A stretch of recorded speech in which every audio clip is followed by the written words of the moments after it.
hablar de la carne de kebab porque seguramente que lo habéis escuchado durante estas semanas, y es que la Comisión de Sanidad del Parlamento Europeo estaba preocupada desde hace unas semanas por el uso de fosfatos en la carne de kebab, ante la inquietud de que pudiese acarrear posibles riesgos para la salud ligados a estos aditivos. Vamos a hablar de ello con nuestra colaboradora, como siempre, y dietista Ana Mate. Muy buenas noches. Buenas noches, Verónica. Muy bien. Que precisamente hoy se han reunido para hablar de este tema en el Parlamento Europeo. Sí, ha salido una nueva noticia hoy por la tarde que si quieres la comentamos en lo último.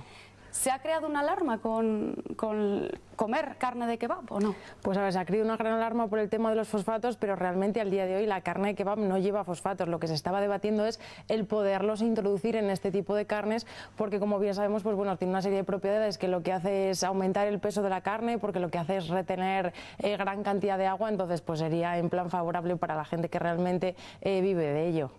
Pero solo se utiliza en la carne de kebab, o lo vemos, ¿no?, en otras carnes a lo mejor. A ver, utilizarse se utiliza en otras carnes, no se utiliza simplemente la carne de kebab, se utiliza también, como se puede encontrar en las salchichas, en las hamburguesas, en los nuggets, en el surimi, en el chorizo, o sea que lo podemos encontrar en numerosos productos cárnicos, pero también en productos que no son cárnicos, como puede ser el caso de los chicles o el caso de los refrescos.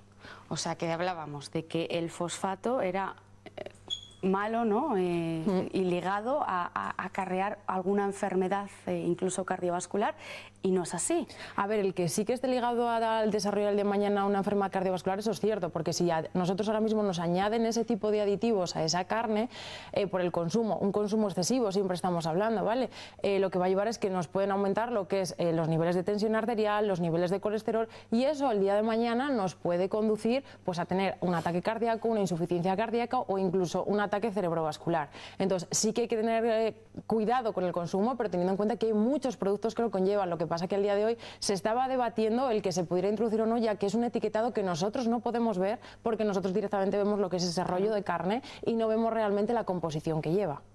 Bueno, o sea, que podemos dejar tranquila a la gente, ¿no?, que le guste este tipo de carne, bueno, que lo puede comer ocasionalmente como todo. Eso es, a ver, hay que tener en cuenta que al final los kebab nos dejan de ser vísceras de ternera, de pollo, de lechazo, que nosotros lo encontramos en la carta como el kebab de ternera, que al final eso es pulmones, hígado, corazón, intestinos, todo eso se unifica con sal, con grasas, con una serie de aditivos y una gran cantidad de conservantes para que realmente ese rollo de carne se conserve durante días sin que se pudra. Lo que hace luego es prensarlo, ponerlo en el típico palito de acero que todos vemos, donde se va a cocinar de la forma que nosotros vemos. Entonces, que yo también aconsejo que la gente tenga un poco de cuidado en el consumo de este tipo de alimentos y que intente introducirlo muy de vez en cuando. Muy ocasionalmente. Muy ocasionalmente. Hablábamos al principio, además, que hoy el Parlamento Europeo se había reunido y comentaban en las noticias que no iba a frenar el uso de estos aditivos en los kebabs por 3 votos.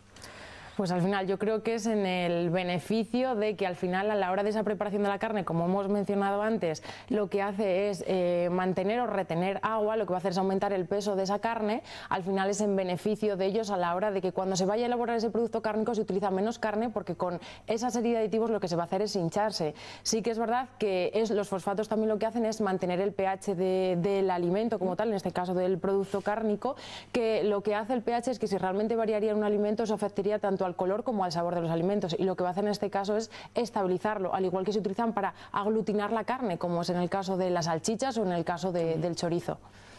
Bueno, pues nosotros ahí lo dejamos, que si se puede evitar, como dice Ana, este tipo de carne, mejor, porque pues tenemos aquí carnes muy buenas, ¿verdad? Y hay mucha variedad para comer sin tener que irnos lo que es a la carne de kebab.